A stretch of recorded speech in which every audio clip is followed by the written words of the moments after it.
Hello, എല്ലാവർക്കും പുതിയൊരു വീഡിയോയിലേക്ക്. ഇന്നത്തെ നമ്മുടെ വീഡിയോ പാലക്കാടാണ്. അങ്ങനെ പാലക്കാട്ട് നമ്മുടെ ചെല്ലപ്പഞ്ചേട്ടൻ്റെ ചായക്കടയിലേക്കുള്ള യാത്രയാണ്. അതിന് മുന്നേ നമ്മൾ കുറച്ച് പാലക്കാടിൻ്റെ പ്രകൃതി ഭംഗിയൊക്കെ ആസ്വദിച്ച് വയലോരത്ത് കൂടെ ഒക്കെ ഇങ്ങനെ നടന്നു. അപ്പോൾ നമ്മൾ ആ ഫസ്റ്റിൽ തന്നെ പോകുന്ന ഏകദേശം ഉച്ച സമയം. അപ്പോൾ നമ്മൾ നേരെ പോകുന്ന കളപ്പുരയിലേക്കാണ് പോകുന്നത്. അപ്പോൾ ഇന്നത്തെ ഉച്ചക്കത്തെ ഊണ് കളപ്പുരയിലാണ്.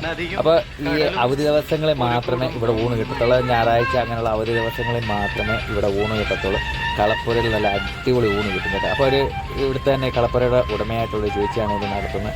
അപ്പോൾ അടിപൊളി വാഴയിലേക്കകത്തുള്ള പാലക്കാടിൻ്റെ തനതായിട്ടുള്ള കറികളൊക്കെ കൂട്ടി ഒരു ഊണൊക്കെ കഴിഞ്ഞ് ഞങ്ങൾ വൈകിട്ടത്തോടാണ്ട് ചെല്ലപ്പച്ചേൻ്റെ ചായക്കടയിൽ ചെന്ന് അങ്ങനെ ഞാനും ഉണ്ട്, എൻ്റെ വൈഫും ഉണ്ട്, ഓരോ ചായയൊക്കെ കുടിച്ച്. അപ്പോൾ ഇവിടെ ഇതിൻ്റെ അടുത്താണ് പ്രകൃതി ക്ഷേത്രമൊക്കെ ഉണ്ട്. അവിടെയൊക്കെ ഞങ്ങൾ പോയി. അത് കഴിഞ്ഞിട്ട് ഞാനിവിടുന്ന് ചായ കുടിച്ച് ചെല്ലപ്പച്ചേട്ടനുമായിട്ടൊരു ഫോട്ടോയൊക്കെ എടുത്ത്. അപ്പോൾ പാലക്കാടിലെ വിശേഷം ഇതുകൊണ്ട് തീരുന്നില്ല, വീണ്ടും തുടങ്ങി.